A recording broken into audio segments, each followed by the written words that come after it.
ये कार्यक्रम सत्य घटनाओं से प्रेरित है। जिनके साथ ये घटनाएं घटी उसकी वास्तविकता उन्हीं तक सीमित है। भूत प्रेतों और असामान्य विषयों के होने पर चैनल कोई दावा नहीं करता और न ही प्रोत्साहन करता है। मेरा नाम अश्विन है। बचपन से ही तैरने का बहुत शौक है मेरे को। स्कूल में जितने भी तैरने के कंपटीशन होते थे सब में मेरा नाम ज़रूर होता था। गर्मी की छुट्टियां पड़ने वाली थी, तभी मेरे पापा ने नानी के घर जाने का प्लान किया और मैं और मेरा पूरा परिवार नानी के घर पहुंचे। मैं पहली बार नानी के घर पहुंचा था तो वहाँ का नज़ारा काफ़ी ज़्यादा अच्छा था। वहाँ की ताज़ी हवा और सुंदर वातावरण मुझे काफ़ी ज़्यादा पसंद आया था। लेकिन एक चीज़ और थी जो कि मेरा ध्यान अपनी ओर खींचती रहती थी। वो थी एक नदी जो कि घर से थोड़ी ही दूर थी। वो नदी इतनी बड़ी और सुंदर थी कि उसे देखते ही मेरा मन करता था कि बस अभी अपने कपड़े उतार कर उस नदी में डुबकी लगा लूं और तैरने लगूं। मैंने अपने पापा से पूछा, क्या मैं इस नदी में तैर सकता हूं? तो मेरे पापा ने गुस्से से मुझे मना कर दिया। मुझे लगा कि शायद अभी थके हारे आए हैं, कुछ दिन बाद बोलूँगा तो मान जाएंगे। कुछ दिन बीते, मैं काफ़ी ज़्यादा मज़े कर रहा था उधर। जो गांव की चीज़ें होती हैं, गाय भैंस वगैरह जो काम होते हैं वही सब करता था और काफ़ी अच्छा लगता था गांव के साथ जुड़ने में। था तो उसी गांव का। धीरे धीरे दिन बीते और मैंने एक दिन वापस से पूछ लिया कि क्या मैं उस नदी में तैरने जाऊं, लेकिन वही जवाब मिला, मना कर दिया मुझे गुस्से में। मुझे समझ नहीं आ रहा था कि कोई मुझे उस नदी में तैरने के लिए जाने क्यों नहीं देता। मुझे काफ़ी बुरा लगता था इस बात का और गुस्सा भी आता था, लेकिन बहुत छोटा था, क्या कर सकता था। पता नहीं था कि सब मुझे मना क्यों कर रहे हैं। ऐसे ही एक दिन घर के सारे लोग बाहर किसी काम के लिए गए। घर में सिर्फ मैं और मामी जी थे। मामी जी दिन भर घर के काम करती रहती थी और सुबह से लेकर दोपहर तक उन्होंने घर के काम किए थे, जिसकी वजह से वो काफ़ी ज़्यादा थक गई थी और वो घर में ही सो गई। और वो जब सो गई और फिर मेरे दिमाग में एक बात आई कि क्यों ना चला जाए। अभी तो मामी जी सो रही हैं, घर के बाकी लोग बाहर गए हैं, तो क्या ही फ़र्क पड़ता है, किसी को पता नहीं चलेगा। एक बार तैर कर आ जाता हूँ। मैं यही सोच कर गया और नदी के पास गया। वहाँ का एक नज़ारा लिया, काफ़ी ज़्यादा खूबसूरत नज़ारा था। मैंने अपने कपड़ों को उतारा और तुरंत नदी में डुबकी लगा दी। तैरने में जो मज़ा आ रहा था वो मज़ा मुझे कभी भी नहीं मिला था। छोटे छोटे स्विमिंग पूल्स में तो हर कोई तैर लेता था, लेकिन जब मैं उससे नदी में उतरा तब मुझे तैरने का असली मतलब पता चला। वो जो नदी की तेज़ लहर थी उसके बीच में तैरना एक अलग ही चुनौती थी और वो चुनौती मेरे लिए थोड़ी मुश्किल थी, लेकिन मुझे मज़ा भी बहुत आ रहा था। मैं तैर रहा था। तैरते तैरते कब घंटे बीत गए मुझे पता ही नहीं चला। धीरे धीरे सूरज डूबने का समय आ गया, लेकिन अपनी मस्ती में मैं व्यस्त था। मुझे समय का कोई पता ही नहीं लग रहा था। जैसे जैसे सूरज डूबने लगा तब वहाँ का जो वातावरण था वो बदलने लगा। खूबसूरत सी जगह जो दिख रही थी सुबह में वो धीरे धीरे डरावनी होने लगी। मुझे लगा कि अब उस नदी से बाहर निकल जाना चाहिए, इसलिए मैं तैरते हुए नदी के किनारे जा ही रहा था। तभी अचानक से मुझे तैरने में दिक्कत होने लगी। मैं काफ़ी देर तक उस नदी में तैरा था, मुझे कोई दिक्कत नहीं हुई थी, लेकिन तभी अचानक से मुझे कुछ दिक्कतें महसूस होने लगी थी। मैं आगे बढ़ रहा था तो मुझे काफ़ी ज़्यादा ताकत लगानी पड़ रही थी तैरने के लिए। पहले तो ऐसा नहीं हो रहा था, लेकिन अचानक से मेरे साथ क्या हो रहा था मुझे भी समझ नहीं आ रहा था। मैंने अपनी पूरी ताकत लगाई, नदी के किनारे आने लगा। तभी अचानक से मेरा पैर ऐसा लगने लगा कि जैसे कोई अंदर खींच रहा हो और वो काफ़ी ज़्यादा डरावना मंजर था। अचानक से मेरे पैर को पकड़ के किसी ने नीचे खींच लिया, और जब मेरे पैर को पकड़ के नीचे खींच लिया गया मुझे, तब मैंने पानी के अंदर ही एक काला साया देखा जो कि काफी ज्यादा डरावना था। वो कोई जानवर तो नहीं था, क्योंकि जानवर हमेशा मुंह से पकड़ता है, बड़ी बड़ी मछलियां भी मुंह से ही पकड़ती हैं, लेकिन वो कुछ अलग ही था।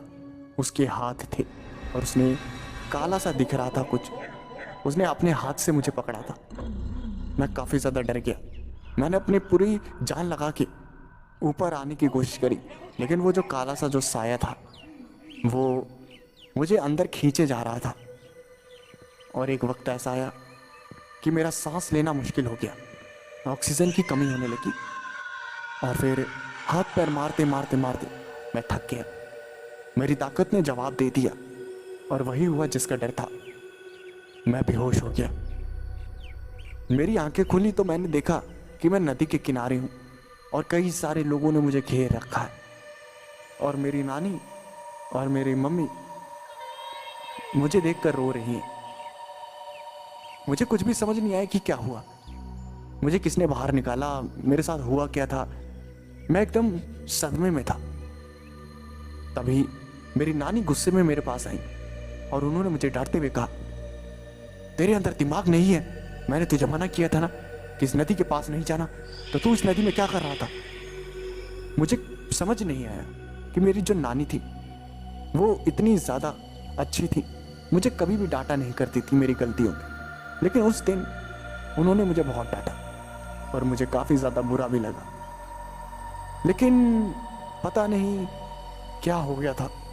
मैंने लोगों को समझाने की कोशिश करी कि मेरे साथ क्या हुआ था, और सबने हाँ में सर हिलाया, और हर किसी ने मुझे समझाना शुरू कर दिया, और हर कोई मुझसे कह रहा था, बेटा बड़ों की बात हमेशा माननी चाहिए। अगर आपके घर वालों ने आपसे कहा था कि इस नदी से दूर रहना, तो आपको इस नदी के आसपास भी नहीं आना चाहिए था। आपने आज तो ये गलती कर दी, आगे से कभी ऐसी गलती मत करना, समझे आप। हर कोई मुझे यही बात समझा रहा था, लेकिन मैं तो यही सोच रहा था कि वो काली सी चीज़ क्या थी। मेरी आंखों का धोखा तो नहीं हो सकता, इतना तो मुझे यकीन था। कैसे तैसे उठा और घर के अंदर पहुंचा। काफ़ी ज़्यादा अजीब अजीब लग रहा था और मेरी तबीयत धीरे धीरे बिगड़ने लगी। मुझे बुखार हो गया। मैं उस काली सी चीज़ के बारे में सोचता रहता था। लगातार 3 दिन तक मैं उसी काली चीज़ के बारे में सोचता रहा कि वो क्या थी, वो जो मुझे दिखा था पानी के अंदर वो क्या था। 3 दिन तक यही सब सोचता रहा और मेरी तबीयत खराब होती गई। डॉक्टर घर पे आए, चेकअप किया उन्होंने और मेडिसिन्स दी। काफ़ी दिनों तक मेडिसिन्स खाई, लेकिन जो वो सदमा था वो मेरे दिमाग से नहीं निकल रहा था। रात के वक्त मेरी मामी जो थी वो मेरे लिए खाना लेकर आई और उन्होंने मुझे खाना देते हुए कहा, सबने आपको मना किया था ना, आप उस नदी के पास क्यों गए। और फिर मैंने जवाब दिया, मुझे तैरने का बहुत शौक है और मैं तैरने के लिए ही गया था। और फिर मेरी मामी ने मुझसे कहा, अच्छा तो आप डूब कैसे गए, आपको इतना अच्छा तैरना आता है तो। और फिर मैंने उन्हें सारी बातें बताई और फिर मेरी मामी ने मुझसे कहा, घर वालों ने मना किया था लेकिन आप फिर भी गए, उसी का नतीजा है ये। वो तो आपकी किस्मत अच्छी, आप बच गए, आपको कुछ हो जाता तो। मैंने हाँ में सर हिलाया और फिर मेरी मामी ने मुझे बताया कि वो जो नदी है वो दिखने में ही खूबसूरत है, लेकिन उसका जो इतिहास है वो काफ़ी ज़्यादा काला है।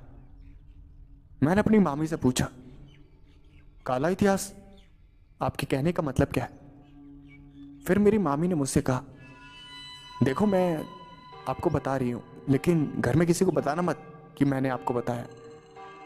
और फिर मैंने हाँ में सर हिलाया और फिर मेरी मामी ने मुझे बताया कि वो जो नदी है वो काफ़ी सालों से इसी गांव में है, लेकिन उस नदी में कई सारे लोगों ने कूद के आत्महत्या की है। कई सारे लोग थे जो कि अपनी ज़िंदगी से परेशान होते थे, तो वो इसी नदी में आकर आत्महत्या कर लेते थे। न जाने कितने लोगों ने उस नदी में आत्महत्या करी है, और कहते हैं कि उस नदी में उन्हीं लोगों की आत्माएं वास करती है। इसलिए उस नदी के आसपास कोई भी नहीं जाता, हर कोई उसके नाम से ही कतराता है। इसलिए हर कोई आपको मना कर रहा था उस नदी के पास जाने के लिए, लेकिन आप नहीं माने, और आपके साथ जानते ही हैं क्या हुआ।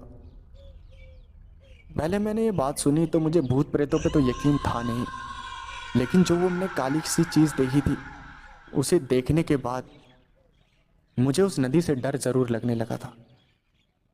मैंने कसम खा ली कि उस नदी के आसपास भी नहीं भटकूंगा, और मैं छुट्टियां बिताने के बाद सीधा शहर वापस आ गया।